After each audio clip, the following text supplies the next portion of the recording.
בשמחה תמיד, ודע שהוא יקר להיות בשמחה תמיד, ודע שהוא יקר להיות בשמחה תמיד, ודע שהוא יקר להיות בשמחה תמיד.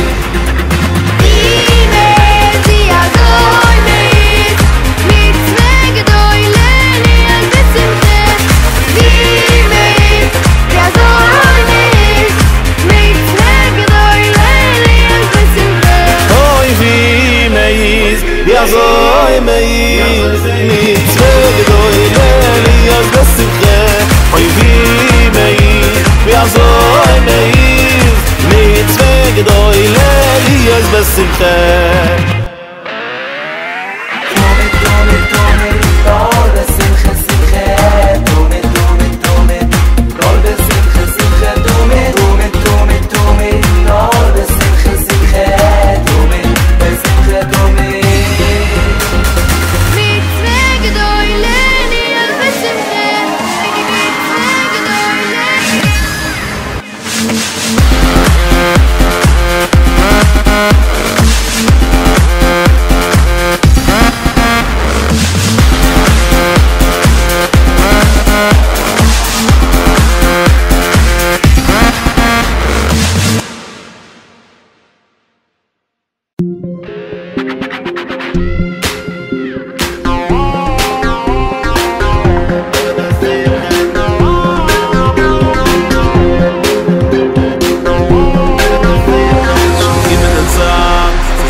בשמחה תמיד, immer den Tag zusammen בשמחה, jeder zusammen בשמחה. Boker Tov, Shavua Tov à tous et à toutes, tous les amis, Baruch Hashem, tous les gens, comme on dit, branchés, Rabbi Nachman, Baruch Hashem, pour avoir une excellente semaine, beaucoup d'atzlacha, beaucoup de santé, beaucoup de réussite dans tous les domaines, Bezat Hashem. Hashem, il envoie que du bien, que des bonnes choses, Bezat Hashem. Tout ce que vous attendez, tout ce que vous espérez dans absolument tout, que tout vienne facilement. Tout vienne facilement, qu'on n'ait pas besoin de se battre, qu'on n'ait pas besoin de souffrir, rien, que tout vienne facilement, Bezat Hashem. Et c'est possible. C'est possible. Il y a des rachamim, il y a la miséricorde. Rabbi Nachman dit, il y a des rachamim gumurim. Il y a de la miséricorde totale, là où tout est facile, tout vient en cadeau. Il faut y croire, il faut avancer et s'attacher, comme on étudie dans cet enseignement, à Echad. Toujours être avec Echad, toujours être avec Hashem. Parler avec lui, s'habituer à faire la causette avec lui, s'habituer à ce que ça soit notre confident, celui à qui on raconte tout, à qui on dit voilà tout ce qui se passe avec moi, je raconte à Hachem. Donc on est arrivé dans notre brochure sur la Torah 51, page 61, dans la première colonne en bas, c'est Hot Tetvav, c'est le passage 15, Vezeprinat shlach lecha anashim veyatu et eretz Canaan. Et ça, ce qui est écrit, envoie des gens qui vont aller explorer la terre de Canaan. Perouche, Shebaou Israël, Ifne Moshe Vamou. Alors, qu'est-ce qui s'est passé? Les Bnei Israël, ils sont venus devant Moshe et ils lui ont dit Nishlecha Anashim Lefanenu. Et on voudrait envoyer des gens qui aillent devant nous. Comme il a expliqué Rashi dans cet endroit-là, Par le fait qu'ils ont voulu envoyer des délégués, ils ont dit on va envoyer des shlichim, des délégués, pour aller voir un petit peu sur place qu'est-ce qui se passe. Avec ça, ils ont fauté sur le principe d'Eretz Israël. Ki karabgam al-yedei ashluchim, shem ha-meraglim. Parce que toute la faute, ça a été à cause de ces meraglim-là, ces gens qui ont été envoyés. Ki ha-shaliach hu prinat teva she prinat malach kanal. Parce que comme on l'avait étudié avant, le principe du shaliach, c'est-à-dire le principe du délégué, de l'envoyé, il représente le principe des lois naturelles, le principe de la logique de ce monde. C'est ça que représente le shaliach. On avait étudié ça dans des cours précédents, que maintenant, lorsque Hachem a créé le monde, en fait, ce monde-là, c'est le shaliach d'Hachem. C'est-à-dire, ce monde-là, c'est l'envoyé d'Hachem pour nous rapporter un message qui est dans notre langage, à notre niveau, de manière à ce qu'on ait le libre arbitre et qu'on puisse se rapprocher d'Hachem. Mais maintenant, le shaliach, c'est pas le délégué, c'est pas l'envoyé. Le délégué, il est là pour amener ce que l'envoyé veut nous dire, mais lui, c'est pas l'envoyé. C'est pas le délégué, l'envoyeur, c'est-à-dire celui qui délègue. Qui Eretz Israël est malam yateva legamre. Parce que Eretz Israël, c'est un endroit qui est au-dessus complètement des lois naturelles. Qui sham ashgachato itbarach tamid. Parce que sur Eretz Israël, il y a une surveillance rapprochée d'Hachem en permanence, comme il est écrit Tamid Hachem el kachaba. Les yeux d'Hachem, ils sont toujours sur Eretz Israël. Ça veut dire qu'il y a un rapprochement. C'est l'endroit, si vous voulez, sur terre qui est le moins, qui est le moins dans la logique, qui est le moins dans les forces, dans les lois naturelles. Donc c'est un endroit où on doit faire très attention parce qu'on ne peut pas se comporter selon les lois naturelles. Parce que selon les lois naturelles, ça ne marche pas en Israël. Ça ne peut pas marcher. Parce que la terre, elle n'a pas été conçue pour ça. C'est une terre où il y a une présence qui est extrêmement forte.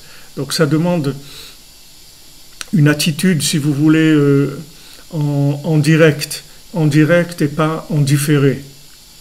C'est-à-dire on peut pas vivre en différé en Israël. En Israël, on vit en direct. Vous voyez, dans tous les domaines, c'est du direct. Il n'y a pas de différé, il n'y a pas de zone tampon. C'est-à-dire les choses, elles sont en direct. Parce que, si vous voulez, la terre d'Israël, c'est l'endroit sur terre qui est le moins la terre. C'est-à-dire c'est la terre qui a été, comme c'est écrit Bereshit, pour Israël, qui s'appelle Réchit. Comme le Ham Israël, c'est le peuple qui est le plus proche de la parole divine, de la même manière, la terre d'Israël, c'est la terre qui est la plus proche de la révélation d'Hachem. C'est là où, si vous voulez, en tant que délégué, c'est là où il y a le moins de falsification du délégué par rapport à celui qui l'a délégué. C'est-à-dire que c'est là où le message est le plus clair. Donc il y a noblesse oblige, c'est comme si quelqu'un vit dans le palais royal. Alors il y a une présence très très forte du roi, et donc l'attitude qui est demandée, c'est que chacun il se comporte avec une conscience du roi qui est très forte, puisqu'il se trouve dans le palais, et donc il y a une attitude à avoir par rapport au roi en direct, pas en différé. En différé, chacun il peut se jouer sa vie comme il veut, il peut entrer dans sa logique, interpréter les choses comme il voudrait, etc. Mais en Israël, il y a un direct. Il y a un direct, et ça se voit dans beaucoup de domaines. Dans beaucoup de domaines, même très concrets, comme la banque, il n'y a pas de découvert bancaire, il n'y a pas de il n'y a pas de relance sur une facture d'électricité, c'est-à-dire on coupe l'électricité, il n'y a pas de relance sur une facture d'eau, on vient un beau matin, vous vous levez, il n'y a plus de compteur d'eau, le compteur il a disparu. Il n'y a pas de relance, il n'y a pas de truc, c'est très direct. C'est-à-dire, les gens aussi sont assez directs, ils n'ont pas tellement de... Ils ne mettent pas des gants, comme on dit. C'est-à-dire, c'est assez direct comme rapport. Ça, c'est l'esprit un peu d'Eretz Israël sur les choses extérieures. Mais en profondeur, ça nous renseigne sur l'esprit profond d'Eretz Israël, c'est-à-dire que l'esprit profond, c'est une responsabilité par rapport à la parole divine, parce qu'il y a une présence beaucoup plus accrue que n'importe où dans le monde. Quand ils ont voulu envoyer des délégués pour aller visiter Israël et voir un petit peu ce qui se passait, alors ça, ils ont fauté par rapport à la providence divine. Ils ont voulu se comporter selon les lois naturelles. On va envoyer des gens qui vont nous faire un bilan, un voyage d'études pour voir un petit peu comment c'est là-bas, pour voir si on peut s'installer facilement, comment ça va être, etc. Donc ils ont voulu faire une analyse logique des choses. L'irot im yochlu lichbosh al pi derech hateva, pour voir s'ils pourront conquérir la terre d'Israël selon des lois naturelles. Velo iminu she'al yedei hashgachto yitbarach shenimshechet beyoter be'eretz Israël yochlu la'alot afilu lashamayim. Et ils ont pas cru que grâce à la providence divine qui se trouve sur la terre d'Israël, ils pourraient monter même au ciel. C'est pas que rien qu'en Israël. C'est-à-dire qu'en Israël, il y a une telle présence divine que même au ciel, on peut monter. C'est pas uniquement la terre qu'on peut conquérir en tant que terre. C'est-à-dire que même au ciel, c'est possible de monter en Eretz Israël, tellement qu'il y a une présence qui est extrêmement forte, extrêmement révélée.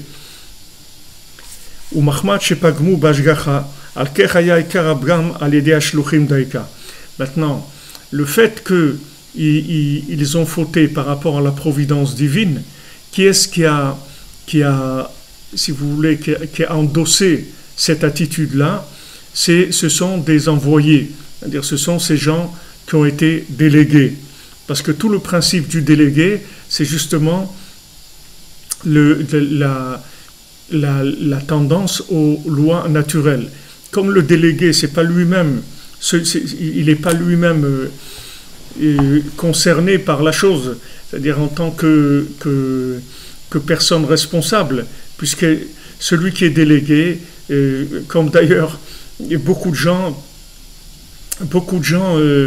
souvent le mensonge, on a vu ça beaucoup dans la Shoah, dans la responsabilité dans la Shoah. Il y a beaucoup de gens qui ont dit « Écoutez, moi, j'ai fait qu'exécuter des ordres, c'est tout. Moi en fait, j'étais un envoyé, c'est tout. Moi, j'étais un exécutant. » Et ça, c'est faux. Ça, c'est faux. C'est pas vrai. Il n'y a personne qui est un exécutant. Tout le monde est responsable de ce qu'il fait. Il n'y a personne qui est un exécutant. Maintenant, quelqu'un peut dire « j'avais pas la force, je pouvais pas, j'étais seul, moi j'essayais de me battre en cachette, de faire des choses. » Ok, mais de dire « moi, je n'ai pas de responsabilité parce que je suis un envoyé », ça c'est faux. Pas vrai. On peut pas dire une chose comme ça. Chaque individu sur Terre, il est responsable.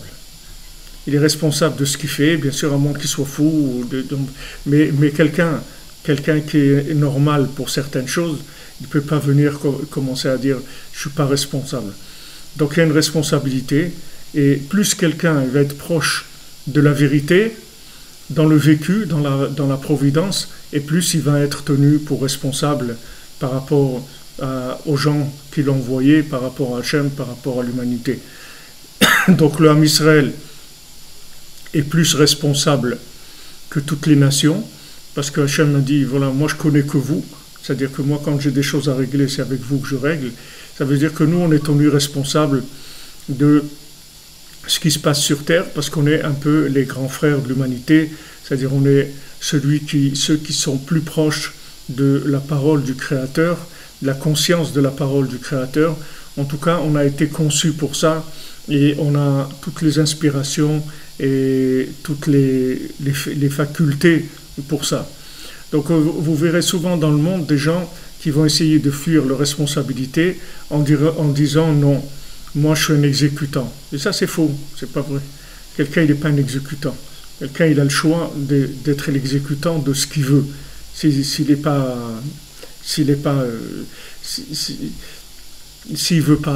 il fait pas ce travail, c'est tout.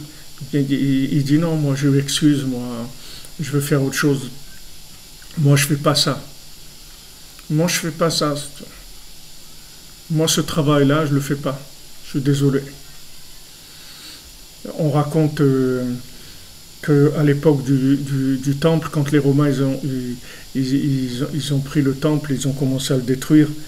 Alors ils ont envoyé un juif pour voler des choses à l'intérieur du temple, et ils l'ont envoyé dans le Saint des Saints. Ils lui ont dit tu vas aller, tu vas voler cette chose-là, tu vas nous l'amener. Donc il est rentré, il a pris, il l'a ramené. Après ils lui ont dit maintenant tu vas rentrer, tu vas prendre telle chose. Il a dit non, maintenant je rentre plus. Alors ils lui ont dit ça veut dire tu rentres plus. Il a dit non, je veux plus. Moi je fais plus quelque chose comme ça. Alors ils lui ont dit mais si tu fais pas ça, on va te tuer. Il dit tant pis, tuez-moi, mais moi je rentre plus. Et ça a été comme ça, ils l'ont tué. Maintenant qu'est-ce qui s'est passé? Qu'est-ce qui s'est passé entre la première fois et la deuxième fois? C'est que la première fois il est rentré, il était un envoyé, d'accord? Il était un envoyé. Mais maintenant quand il est rentré à l'intérieur du Saint des Saints, il a une telle conscience de la présence divine que quand on lui a dit de refaire quelque chose qui n'était pas en accord avec la volonté divine, qui était opposé même à la volonté divine, il a dit il n'est pas question, moi je recommence pas ça. Maintenant c'était au prix de sa vie. Il dit mais comment mais tu vas mourir. Il dit tant pis, parce que si maintenant je transgresse ma conscience, alors la vie n'a plus aucun sens à ce niveau-là. Et bien, c'est ce qui fait la différence entre tous les individus, c'est tout. Tous les individus, quelle est la différence entre des gens qui font certaines choses, qui ne font pas certaines choses? C'est juste leur rapprochement, la distance qu'il y a entre l'envoyé et celui qui l'a envoyé, c'est tout. C'est-à-dire, quand il y a une conscience de quelque chose, alors on ne peut pas agir différemment par rapport à notre conscience. C'est-à-dire, chacun, il a sa conscience et il agit par rapport à sa conscience, et c'est par rapport à ça que Hachem demande des comptes à chacun, par rapport à sa conscience, pas par rapport à autre chose.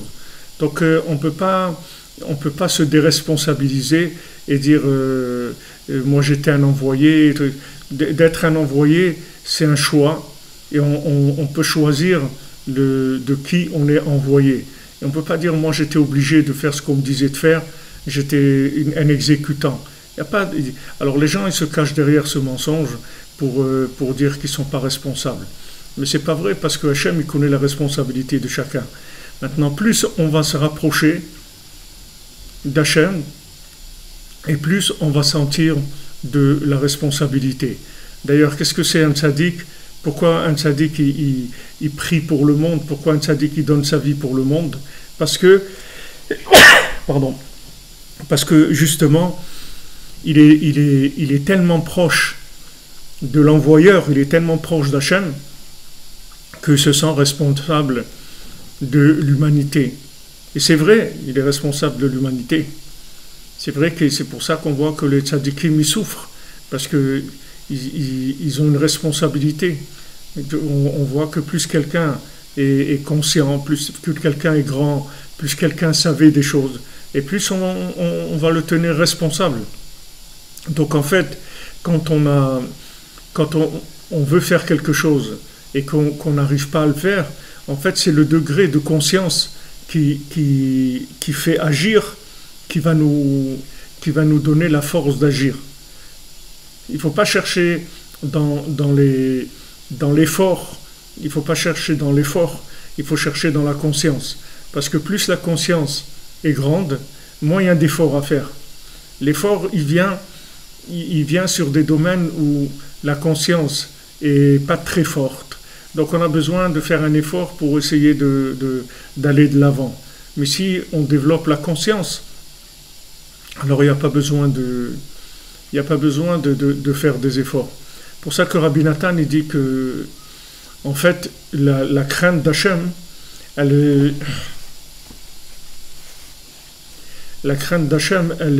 est proportionnelle à la joie de chacun. C'est-à-dire, plus quelqu'un est joyeux, plus il a de la ira, plus il a de la crainte. Alors Rabbeinu, il rapporte plusieurs exemples où on voit que la Gemara, elle raconte que par exemple les Tanaïm, quand ils dansaient dans les mariages, quand ils étaient dans des moments de joie extrême, alors à ce moment-là, ils chantaient Vailan de Mitnan, malheur à nous qu'on va mourir. Alors, comment ça se fait que c'est dans un mariage, en pleine joie, qu'ils chantent ça? Il dit parce que quand ils arrivaient au summum de la joie, c'est là où ils avaient la plus grande conscience d'Hachem. Comme on l'a dit il y a quelques jours dans le Shiurim, il ne faut pas croire que la conscience d'Hachem, elle vient dans la tristesse, dans l'espèce de mystique bidon, où la personne, elle se met dans l'angoisse et dans des choses qui sont amères. Et c'est pas ça la conscience d'Hachem. La conscience d'Hachem, c'est la joie. C'est-à-dire la joie, c'est elle qui permet d'arriver au plus grand contact avec Hachem. Plus la joie est grande, plus le contact avec Hachem est élevé, et à ce moment-là, je vais ressentir de la crainte. La crainte, elle vient avec le contact. C'est-à-dire que si, vous pouvez voir ça aussi dans des exemples journaliers que tout le monde a vécu, les personnes que vous respectez, les personnes que vous craignez, en général, c'est des gens que vous avez connus de près et avec qui vous avez pu avoir vraiment un contact intime. Alors ça vous a donné de la crainte par rapport à la personne, parce que vous prenez conscience de la grandeur de la personne. La grandeur d'Hachem, on peut en avoir conscience par rapport à la joie, c'est-à-dire la joie, c'est l'attachement, le rapprochement d'Hachem.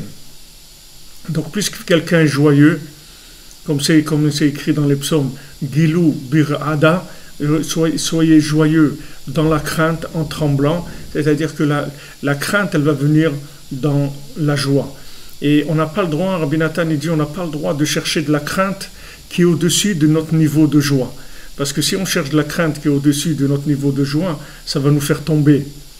Alors souvent les gens, ils essayent de développer leur conscience de façon intellectuelle, mais il ne faut pas développer la conscience de façon intellectuelle, il faut développer la conscience de façon vécue, c'est-à-dire avec le contact avec Hachem. Et si vous voulez du contact avec Hachem, il faut de la joie. Sinon, il n'y a pas de contact avec Hachem. Donc cette joie, c'est elle qui va engendrer la crainte. Donc maintenant, quand vous vous sentez proche, c'est ça qui va vous donner la crainte. Alors qu'il y a des gens qui vont étudier, ils vont étudier des textes pour avoir peur, pour avoir une certaine peur, mais ils vont étudier avec le cerveau, pas avec la connexion. Si vous voulez craindre Hachem, c'est en étant connecté que vous allez craindre Hachem. C'est pas en réfléchissant sur des choses, parce que la réflexion, elle va pas vous donner la crainte du contact. Elle peut vous donner la crainte logique, mais pas la crainte du contact. Et la crainte logique, elle va marcher dans des situations logiques. Et quand ces situations ne seront pas logiques, alors il n'y aura plus de crainte. Parce que du moment où votre logique elle sera dépassée, alors il n'y aura plus de crainte. Tandis que si votre crainte elle vient du contact avec Hachem, cette crainte-là elle est permanente, elle ne s'en va jamais. C'est-à-dire il n'y a aucune situation où vous vous sentirez loin d'Hachem, vous ne sentirez plus le contact, vous ne sentirez plus de crainte. La crainte, vous la sentirez tout le temps, parce que vous êtes proche. Donc maintenant, nous, on a tous des méraglim en nous. C'est écrit dans les Sfarim que nos méraglim, à nous, nos explorateurs, c'est quoi? C'est nos 5 sens. Les 5 sens, ce sont les explorateurs de notre cerveau. Ils vont, ils explorent le monde et ils nous ramènent des informations. Maintenant, si notre cœur il a été vendu à la consommation, au plaisir de ce monde, alors les messages de ces 5 sens-là, ils vont être aussi, ils vont être tronqués parce qu'il va y avoir des intérêts, puisque le cœur, lui, il est intéressé par le plaisir, par l'honneur, par des choses comme ça. Donc il va interpréter les choses par rapport à son intérêt, c'est-à-dire que le message lui-même des envoyés, des 5 sens, il va être tronqué, puisque le cœur lui-même, il cherche déjà quelque chose, il n'est pas neutre dans la situation. Donc ces envoyés-là, eux-mêmes, il y avait quelque chose au fond qui n'était pas clair. C'est pour ça qu'ils ont demandé d'aller voir ce qui se passe. Parce qu'au fond, il y avait quelque chose qui dérangeait. Et en fait, le Zohar, il dit qu'est-ce qui a fait que les Meraglim, qu'est-ce qui a fait que les explorateurs, ils ont raconté des choses sur Eretz Israël qui étaient pas vraies, c'est-à-dire ils ont dit des choses qui étaient complètement exagérées. C'est parce que en fait, eux, ils avaient peur qu'en rentrant en Eretz Israël, ils n'allaient plus être des patrons, ils n'allaient plus être des rabbis, parce qu'ils ont vu qu'Eretz Israël, c'était un endroit tellement puissant que comment maintenant on allait faire pour garder nos places de chef, de patron en Israël. Très difficile. Et d'ailleurs, jusqu'à aujourd'hui, c'est le problème de tout le monde. Tous les gens qui ont peur de monter en Israël, la plupart, vous y prenez 80% des cas, vous allez voir que ce sont des gens qui ont peur de perdre leur place s'ils viennent en Eretz Israël. C'est vrai que quelqu'un qui va en Israël, c'est vrai qu'il va perdre la place qu'il a en dehors d'Eretz Israël. Mais ce qui se passe, c'est qu'il va avoir une autre place qui est beaucoup plus importante et beaucoup plus vraie. C'est qu'il va avoir la vraie place à côté d'Hachem. Il va avoir sa vraie place à côté d'Hachem. C'est-à-dire, c'est sa place, c'est Hachem qui va lui donner. C'est pas la place qu'il a en dehors d'Eretz Israël. En dehors d'Eretz Israël, il peut jouer, il peut dire voilà, je suis ça, ou je suis ça, ou je suis ça. En Eretz Israël, il n'y a pas je suis ça, ou je suis ça. Tu vas être ce que tu es, c'est tout. Et c'est pour ça qu'il y a beaucoup de gens qui c'est difficile pour eux, parce que ce switch-là, il y a des gens pour qui ils ont peur de switcher, parce qu'en fait, ils switchent vers l'inconnu. Mais c'est pas vrai, c'est pas de l'inconnu. C'est pas de l'inconnu. Celui qui monte en Israël, il monte pas vers l'inconnu. Et au contraire, il monte vers plus connu que l'endroit où il est. C'est l'endroit où il vit maintenant qui est inconnu. Parce que c'est un endroit où il est inconnu, où Hachem, il se cache beaucoup plus qu'en Israël. Donc, en dehors d'Eretz Israël, on est dans une équation avec l'inconnu. Mais en Israël, il n'y a pas d'inconnu. En Israël, on est proche d'Hachem. En Israël, il suffit d'ouvrir la bouche, Petar picha ve'amal ehu, ta bouche, je la remplis. C'est-à-dire qu'on est en contact direct avec Hachem. Seulement, il faut changer les habitudes, c'est tout. Donc eux, ces Meraglim, c'était des tzadikim, tous les Meraglim. C'était pas des gens de bas niveau, c'était des tzadikim. Mais ils ont eu peur de perdre leur poste en venant en Israël. C'est ça qu'il a fait parler contre Eretz Israël. Et cette attitude-là, elle existe encore aujourd'hui. Je n'entrerai pas dans les détails, mais chacun sait exactement de quoi je veux parler. C'est-à-dire qu'aujourd'hui, il y a exactement les mêmes attitudes qu'il y a eu à l'époque des Meraglim. Et ce schéma-là, des Meraglim, en fait, Rabbi Nathan, il dit que c'est le schéma du monde entier, c'est-à-dire de toute la vie, elle fonctionne comme ça. C'est-à-dire, vous avez une décision à prendre, cette décision, vous avez deux possibilités. Soit maintenant, vous faites votre choix par des résultats analytiques qui sont l'envoyé, qui sont délégués, c'est-à-dire vous déléguez les sens, vous déléguez l'intelligence, vous déléguez la réflexion. Soit vous faites vos choix par la connexion à Hachem, en disant, regarde Hachem, moi maintenant je dois louer une maison, je dois prendre une nouvelle maison. Et je ne sais vraiment pas ce dont j'ai besoin. Je ne sais pas, voilà, maintenant on m'a proposé telle maison. Moi, elle a l'air bien pour moi, mais je ne sais pas. Moi, je veux que ça soit toi qui fasses le choix pour moi. Voilà, moi, je me remets entre tes mains parce que, Béhémet, je te dis la vérité, moi, je ne sais rien. Moi, je sais à court terme, je sais ce que je vois maintenant. Mais moi, je ne sais pas ce qu'il peut y avoir dans cette maison, dans ce quartier, dans les voisins. Moi, je ne sais rien. Donc, moi, je te demande de m'aider dans mon choix. Moi, je vais faire mes démarches, mais je veux que les choix ils soient sécurisés par ta présence. Je ne veux pas faire des choix de par moi-même. Voilà, c'est deux façons de vivre. Soit maintenant, vous considérez comme un envoyé, et donc vous référencez tout le temps à l'expéditeur, à l'envoyeur, celui qui vous a envoyé. C'est-à-dire que à chaque fois qu'il y a une décision à prendre, vous augmentez la connexion.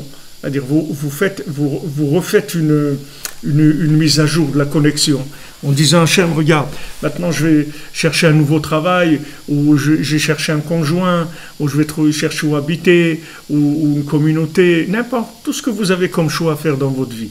Chaque fois que vous avez un choix à faire, il ne faut pas vous tromper de rentrer dans le côté de la logique uniquement et de la réflexion. Bien sûr, il y a des choses simples, comme on dit, qui sont du DRRET, c'est-à-dire des choses qui sont des choses très simples. Là-dessus, il n'y a pas de problème. Les choix, ils sont simples. C'est une maison où il n'y a pas d'électricité, où il n'y a pas d'eau, où il n'y a pas de truc, c'est simple. Mais on parle maintenant lorsque les problèmes de DRRET, ils sont réglés. Quand les problèmes du DRRET sont réglés, alors on passe maintenant dans de véritables choix de conscience. Et là, c'est autre chose. Il y a des gens, par exemple, ils habitent en Israël, mais quand ils veulent acheter une maison, ils disent non, si on achète une maison, c'est qu'à Jérusalem, c'est tout. Si on n'achète pas de maison ailleurs. Si on achète, c'est à Jérusalem. Pourquoi cette personne est là? Maintenant, quelqu'un, si vous prenez les Avdi, les Avdalot en France, quelqu'un, il habite à Paris. S'il devait acheter une maison, on ne va pas l'acheter une maison à Avignon. S'il habite à Paris, pourquoi il va acheter à Avignon s'il habite à Paris? Il n'y a pas tellement de... Mais en Eretz Israël, on comprend, parce que en Eretz Israël, Yerushalayim, elle inclut tout Eretz Israël. C'est-à-dire qu'il y a autant de différences entre une ville d'Israël et Jérusalem qu'entre Chutz La'aretz et Eretz Israël. C'est-à-dire que si vous prenez la différence de niveau de sainteté entre une ville, entre Lyon et Tel Aviv, c'est la même chose qu'entre Tel Aviv et Jérusalem, c'est-à-dire l'écart de sainteté. Alors il y a des gens qui disent non, si je dois acheter une maison, non, c'est à Jérusalem, pas ailleurs. Je n'achèterai pas ailleurs. Mais voilà, tu ne vis pas. Pour l'instant, ok, je ne vis pas, mais c'est là où je veux acheter ma maison. Et je ne veux pas acheter ailleurs. Et ça, c'est des appels, ce sont des choix de connexion, ce ne sont pas des choix de logique. La personne elle-même, elle ne peut pas vous expliquer logiquement pourquoi c'est comme ça. Donc chaque fois qu'on a des choix à faire dans notre vie, il ne faut pas se tromper. Il faut réfléchir, il faut faire des tris, c'est-à-dire au niveau de tout ce qu'on peut vérifier, que les choses elles sont en accord avec le DRRS, c'est-à-dire avec le fonctionnement de Jérusalem, le fonctionnement de ce monde, c'est-à-dire qu'il y ait maintenant que ça fonctionne normalement, que les choses elles soient dans la norme du DRRS, c'est-à-dire du vécu de ce monde. Mais il ne faut pas oublier qu'il y a une dimension dans laquelle, en fin de compte, on ne sait pas vraiment ce qu'on est venu faire ici. C'est-à-dire on n'a pas un plan clair. On a un plan général, mais un plan particulier, on n'a pas. Donc on a besoin tout le temps de renouveler la connexion, de renouveler le lien avec l'envoyeur pour rester des envoyés qui soient de confiance, qui soient des envoyés de confiance. Alors on a vu Shabbat, on a vu dans le conte de l'infirme. Je vous conseille de le lire. Vous pouvez le télécharger dans notre site breslev.fr en français. Donc vous verrez le conte de l'infirme. Et si je ne me trompe pas, c'est le 3e conte. Et dans l'infirme, pourquoi je vous dis de le lire? Parce que comme on est dedans, alors ça va venir souvent qu'on va en parler dans le cours. Alors si vous connaissez les détails, ça va vous aider beaucoup plus à comprendre des choses et vous-même découvrir des choses de par vous-même. On voit que celui qui rampait et qui mangeait de l'herbe, quand il a trouvé ce rubis qu'il a emmené à l'endroit où le ciel et la lune, où le soleil et la lune se rencontrent, alors il a entendu la lune qui parlait avec le soleil, et la lune, elle se plaignait au soleil, elle disait, tu sais, j'ai un problème, c'est que moi j'habite dans un endroit où il y a les 2000 montagnes, et dans cet endroit des 2000 montagnes, il y a beaucoup de démons, et les démons, ils n'ont pas de force dans leurs pieds, donc ils se nourrissent de mes pieds à moi, et donc j'ai pas de force dans les pieds. Maintenant, il y a une poudre dans cet endroit-là qui peut être une guérison pour mes pieds, mais il y en a très peu. Donc quand le vent vient, il enlève toute la poudre qu'il y a, donc j'ai pas de force dans mes pieds. Alors le soleil lui a dit, c'est ça ton problème, mais moi je vais te dire un endroit où là-bas tous les chemins ils partent de cet endroit, et que là-bas il y a toutes les poudres qu'il y a dans le monde, toutes les poudres qu'on met sous les pieds des gens, parce qu'en fait tous les gens, leur comportement, ils viennent de l'endroit sur lequel ils marchent, et que tous les gens, selon leur comportement, on leur met de la poudre sous leurs pieds, et c'est comme ça qu'ils sont ce qu'ils sont, par rapport à l'endroit sur lequel ils posent leurs pieds. Donc là-bas, il y a de la poudre qui soigne les pieds, donc tu vas aller là-bas et tu vas soigner tes pieds. Et il y en a beaucoup là-bas de la poudre. Alors ce qu'on voit c'est-à-dire, par rapport à ce qu'on est en train de dire, dans ce conte-là, on voit qu'en fait la lune, elle avait de la poudre, qui pouvait soigner ses pieds. Mais le problème, c'est qu'il n'y en avait pas beaucoup. Alors le vent, il a enlevé la poudre parce qu'il n'y en avait pas beaucoup. Tandis que l'endroit qui lui a montré le soleil, c'est l'endroit de la racine dans lequel il y avait la poudre. Et là-bas, il y avait beaucoup de poudre. Ça veut dire que même s'il y a du vent, la poudre, elle était suffisante pour pouvoir être là et pouvoir guérir les pieds de la lune. Donc maintenant, dans un langage plus concret par rapport à nous, c'est-à-dire que maintenant, dans le monde, dans la Torah, il y a des conseils pour arriver à soigner les pieds, c'est-à-dire pour arriver à diriger nos pas et à nous donner des conseils. Le problème, c'est que c'est très faible par rapport au vent.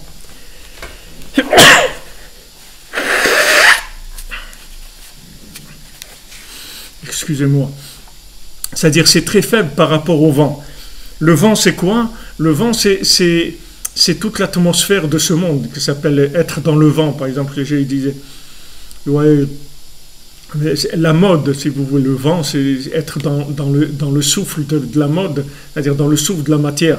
C'est-à-dire le vent, il est tellement fort qu'avec la Torah classique, vous ne pouvez pas tenir.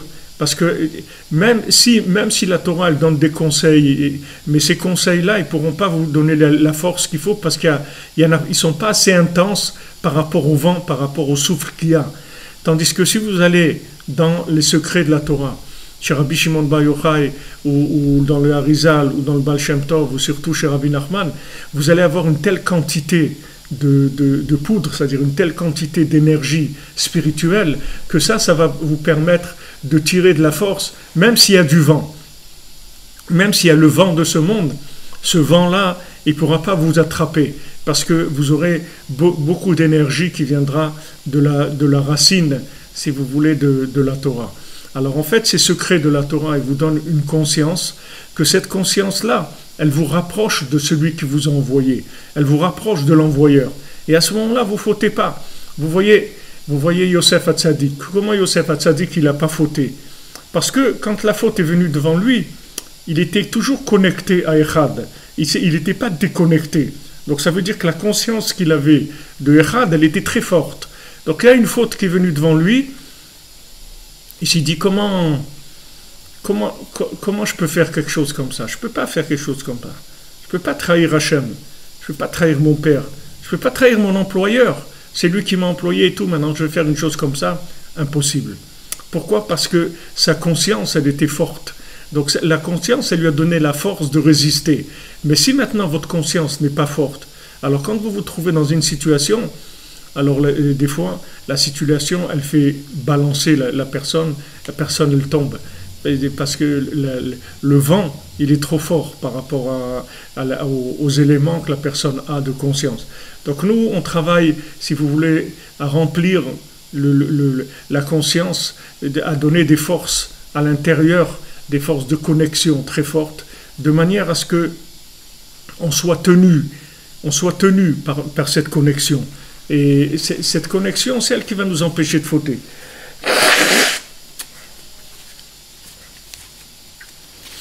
Maintenant, on a tous des faiblesses, on a tous des moments de haut et de bas, mais il faut savoir qu'il y a à chaque fois qu'on passe des épreuves, on s'enrichit en acquis de conscience, c'est-à-dire on acquiert une conscience plus élevée, et cette conscience plus élevée, elle rend la chose beaucoup plus facile. Quand vous avez conscience de quelque chose, ça devient beaucoup plus facile. Rabbeinu dit que toute la raison pourquoi les gens y fautent, c'est parce qu'ils sont inconscients et tout. Parce que la connaissance qu'ils ont, c'est pas une connaissance de conscience, c'est une connaissance uniquement intellectuelle. Et bien, beaucoup de gens ils souffrent de ça, parce qu'ils voient qu'ils savent des choses. Et d'un autre côté, ils ont un comportement qui est à l'envers par rapport à ce qu'ils savent. Donc ils ont beaucoup de souffrance et ils s'en veulent beaucoup. Mais il ne faut pas vous en vouloir, parce que ce que vous savez, c'est intellectuel. Parce que si ce que vous saviez, c'était quelque chose, c'était une connaissance connectée, alors vous ne pourriez pas fauter. Ce serait impossible de fauter. La raison pourquoi on faute, c'est parce que à un moment, le vent, il est plus fort que la poudre. C'est-à-dire que le vent, il est plus fort que la conscience. C'est-à-dire que le moment où comme on dit, Roarshtut, c'est-à-dire un vent de folie, quand il y a un vent de folie qui rentre dans la personne, alors à ce moment-là, la personne, elle est plus responsable, parce que c'est la folie qui est rentrée en elle. Donc ce souffle-là de folie, il vient du fait que j'ai ma conscience qui n'est pas développée. Comment je développe la conscience? Par le contact, c'est-à-dire je développe le contact. Vous voyez, si je veux être conscient de quelque chose, je développe le contact. Si je veux être vous voyez, entre deux individus, comment maintenant on va se respecter? On va se respecter parce qu'on est en contact, parce qu'on se connaît. Alors il va y avoir de la confiance qui va s'établir entre nous, parce qu'on parle, on crée un lien, et ce lien-là, il va faire qu'on va pas se trahir, on va être honnête entre nous, parce que du moment où on est en contact, et qu'on parle ensemble, ça crée une confiance. Cette confiance-là, elle va entretenir des rapports honnêtes, des rapports sincères. Avec Hachem, c'est la même chose. Si vous vous habituez à parler avec lui tous les jours, vous allez commencer à établir des rapports honnêtes et sincères avec lui. Ça va prendre du temps. Ne croyez pas que ça va venir en une semaine ni en un mois. Ça va prendre du temps, mais en tout cas, ce qui est sûr, c'est que vous allez gagner à la fin.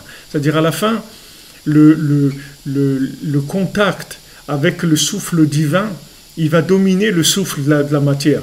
C'est-à-dire le souffle divin qui est le rapport avec Hachem, le rapport avec la parole, on dit Nafshi Yatsa Bedabero, c'est-à-dire mon âme, elle sort quand je parle avec Hachem, c'est-à-dire en parlant avec Hachem, j'ai une expression, il y a l'expression de mon âme, c'est-à-dire il y a un souffle divin qui se manifeste en moi quand je parle avec Hachem. Donc ce souffle divin, il a la force d'entretenir la conscience. Et à ce moment-là, après, ça devient très facile de ne pas fauter. Parce que même s'il y a un vent qui vient de ce monde-là, il va pas tellement bouger parce que je suis connecté à une autre dimension. Donc ça ne va pas m'intéresser. C'est-à-dire, bien que le vent il vienne souffler, je ne vais pas tellement faire attention à ça. Pourquoi? Parce que je suis connecté à un autre niveau. Donc ce principe-là de la conscience, c'est-à-dire le lien entre le chaliar et le méchaléar, c'est-à-dire celui qui a été envoyé et son envoyeur, c'est quelque chose qui s'entretient et qui se développe. Ça s'entretient, ça se développe. Plus je vais être conscient que je suis un envoyé, et plus je suis conscient de ma mission en tant qu'envoyé, parce que je l'entretiens en parlant avec Hachem tous les jours, et plus ça va être facile pour moi d'accomplir ma mission. Ça va être facile pour moi d'accomplir ma mission.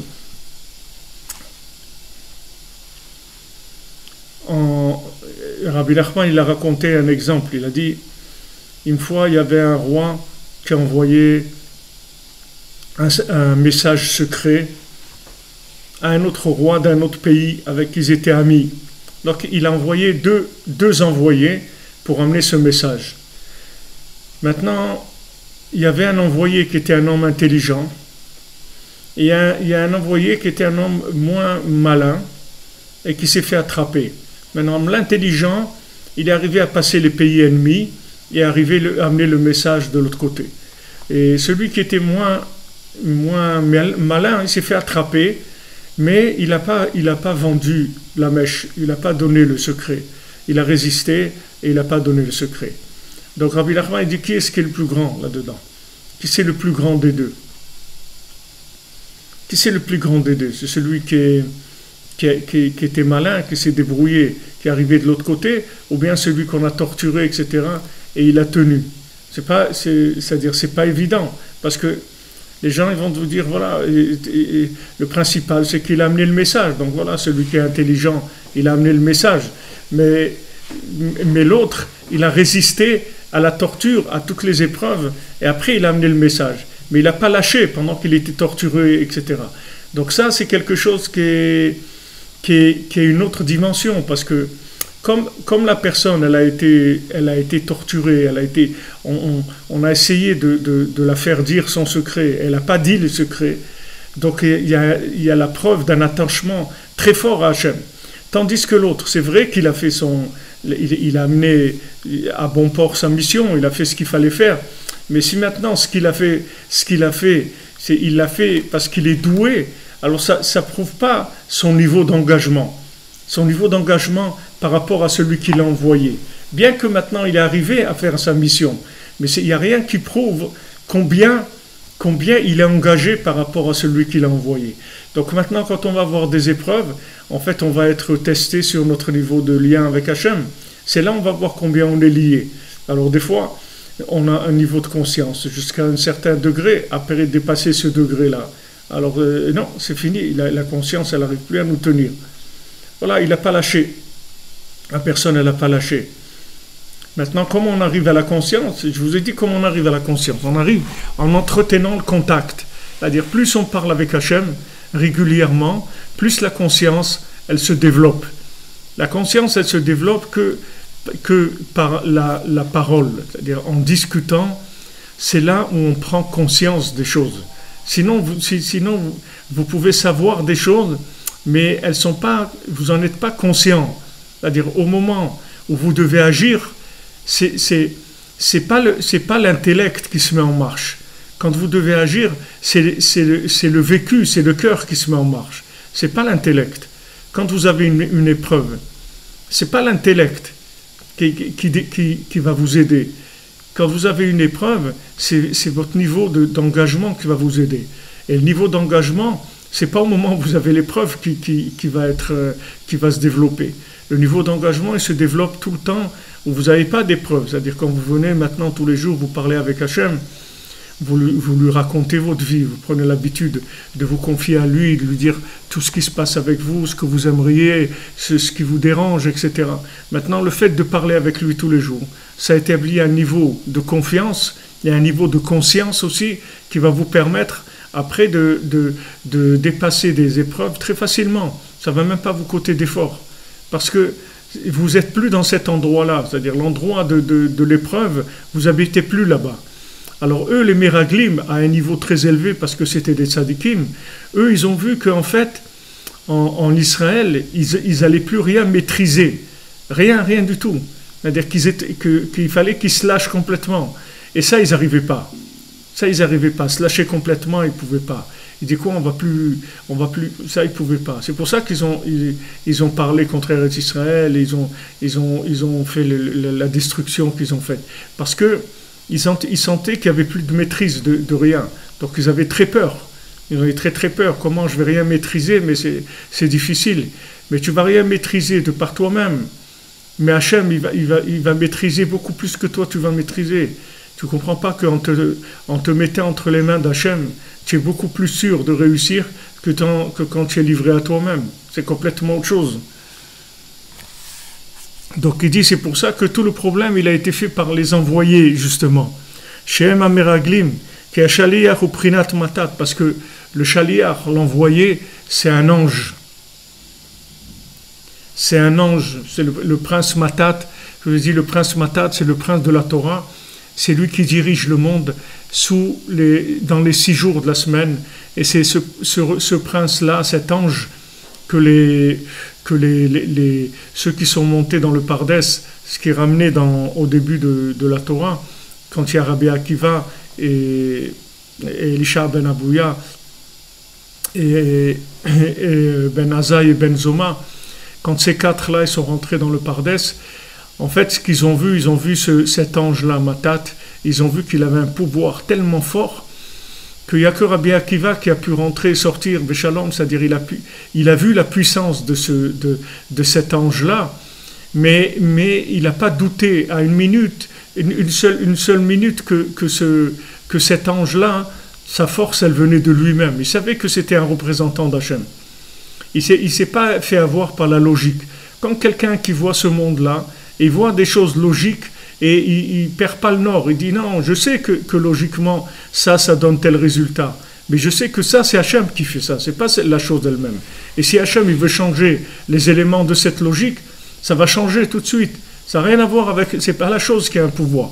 Donc cette façon de voir les choses à un niveau très élevé, ça s'est fait avec ces 4 qui sont rentrés dans le Pardès et qui ont vu cet ange-là. C'est un ange extrêmement puissant et extrêmement beau à voir aussi, et très impressionnant, très très impressionnant. Et il y a 3 qui se sont fait attraper, c'est que Rabbi Akiva qui est rentré Béchalom, et il est sorti Béchalom. Et lui, il a vu ça, et il a dit cette splendeur-là, cette force-là, cette puissance-là, elle vient d'Hachem. C'est pas de lui qu'elle vient. Prinat Ateva Kanal. Donc maintenant, cet ange-là, c'est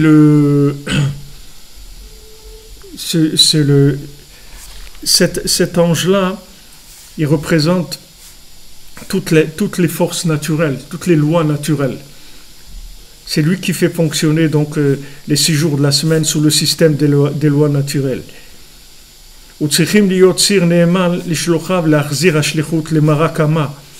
Et donc il faut être un envoyé qui soit honnête avec l'envoyeur, c'est-à-dire qu'il ramène les choses vers celui qui l'a envoyé, que Chas v'Shalom, il n'y ait pas de changement, il n'y ait pas de trahison. Que l'envoyé, il s'inclut dans l'envoyeur. C'est-à-dire que je respecte ma mission et j'applique ce que j'ai appliqué sur terre. Que ça s'appelle inclure les lois naturelles dans la providence divine. C'est-à-dire que tout ce qui est naturel, je le ramène à Hachem. Maintenant, en Israël, c'est difficile, mais d'un côté, c'est très facile, parce que les lois naturelles sont extrêmement affaiblies. C'est-à-dire qu'il n'y a pas beaucoup de lois naturelles, il n'y a pas beaucoup de fonctionnement naturel. Donc ça facilite beaucoup la connexion avec Hachem, mais le switch sur cette façon de vivre, c'est difficile. Il y a des gens pour qui même c'est extrêmement difficile et ils souffrent beaucoup de ça, parce qu'ils continuent à essayer de fonctionner logiquement dans un pays où il n'y a pas de logique, où il n'y a aucune logique. Donc ça c'est difficile, mais d'un autre côté, celui qui s'est habitué au système comme il fonctionne en Israël, il est beaucoup plus libéré parce que il vit entre les mains d'Hachem. C'est pas du tout comme quelqu'un qui prend les responsabilités de sa vie. Il sait très bien qu'il n'y a pas de logique et que tout ce qui se passe avec lui, c'est que la volonté d'Hachem. Alors les Meraglim, les explorateurs, eux, ils ont abîmé cet envoyé-là. C'est-à-dire la raison pour laquelle ils ont été envoyés. Ils ont fauté dans leur mission.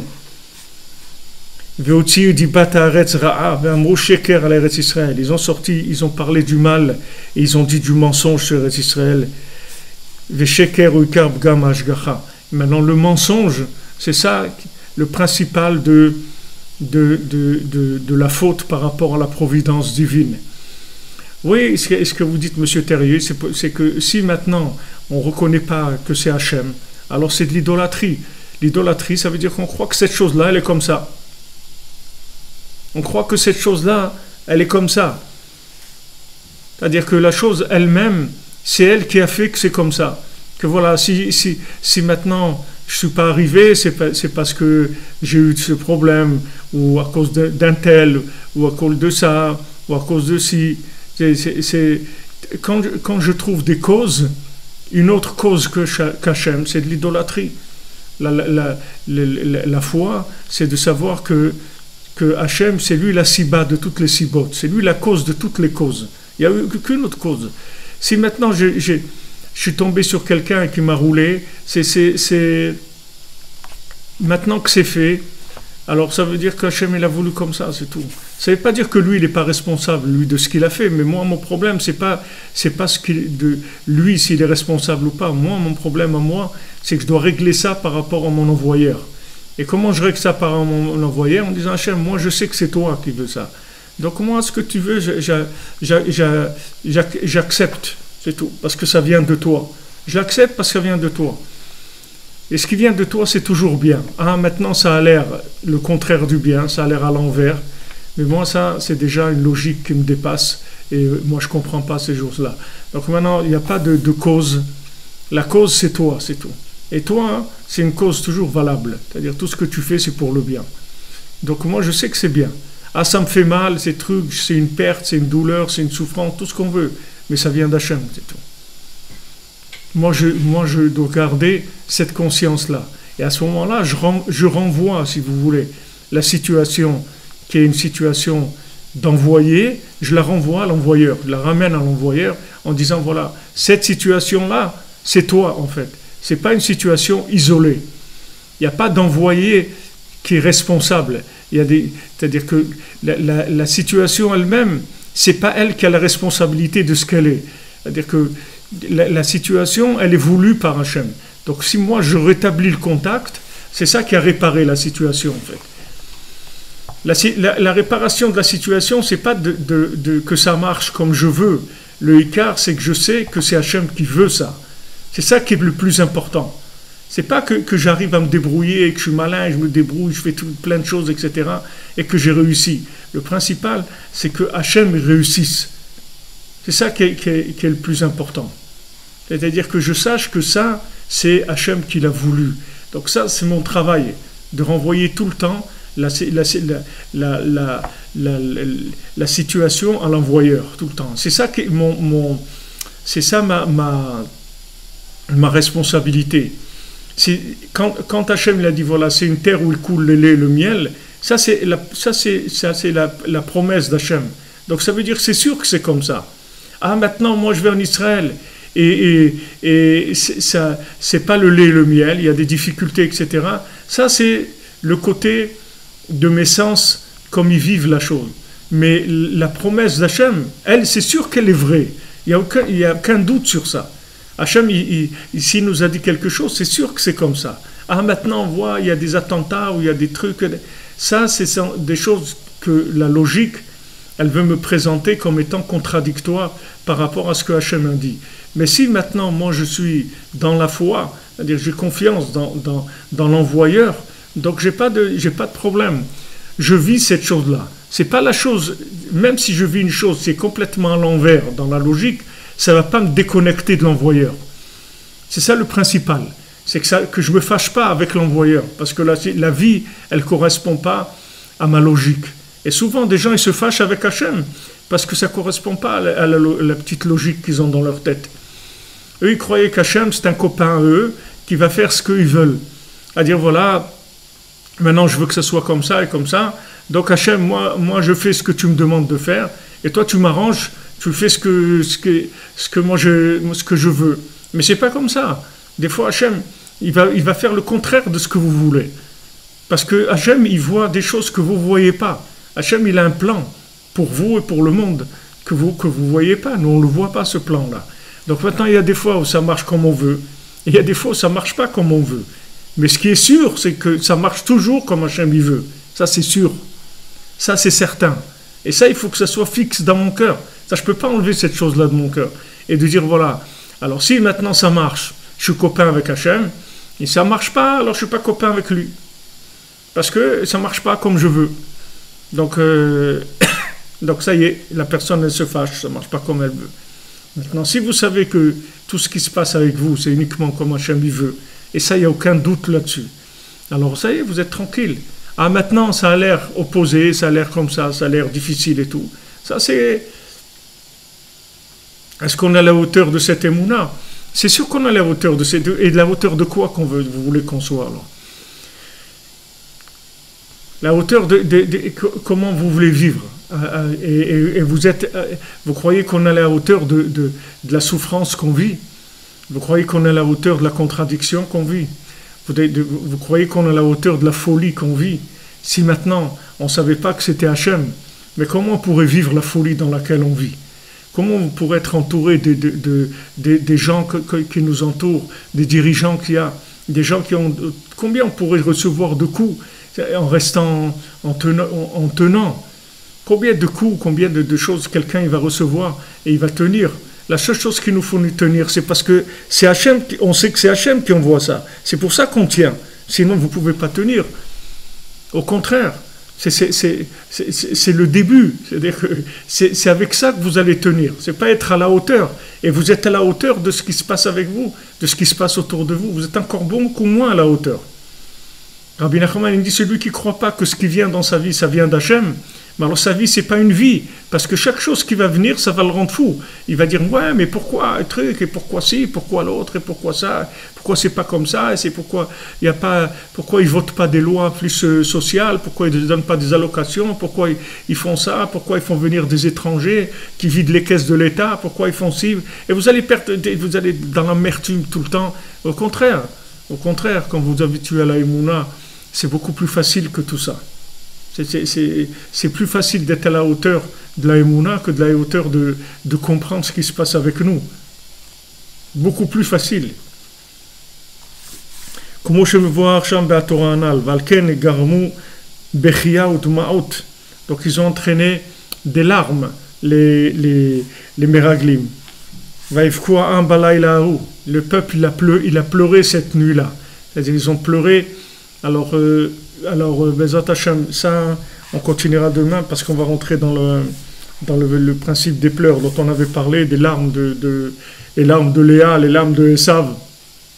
Donc là, ils ont eu des larmes de Esav, des larmes de désespoir, des larmes de nerfs, des larmes de révolte. Et ça a entraîné ce que ça a entraîné. Donc ça, Bezat Hashem, on rentrera demain dans ce sujet-là. Alors, chez Be'atzlacha, une bonne semaine, Shavua Tov, une semaine bien connectée, avec beaucoup de Emouna, beaucoup de délivrance, beaucoup de choses, de bienfaits, de miséricorde. Et merci d'être avec nous, de nous soutenir, de nous aider, de partager. Quand Rabbi Nachman, petit à petit, ces paroles, elles vont dans le monde, et pour Hachem, elles soulagent le monde, et elles amènent du réconfort dans la vie de chacun, en sachant qu'en fait, c'est Hachem qui décide et que si on parle avec lui, alors on adoucit complètement toutes les situations, Bezat Hachem. Shavua Tov, que des bonnes choses. Et voilà, on se retrouve, Bezat Hachem, demain à l'antenne pour continuer nos échanges. Merci de vos paroles, de vos commentaires, de votre soutien. Qu'Hachem vous bénisse par le sroud de Rabbi Nachman, par le sroud de tous les tzadikim.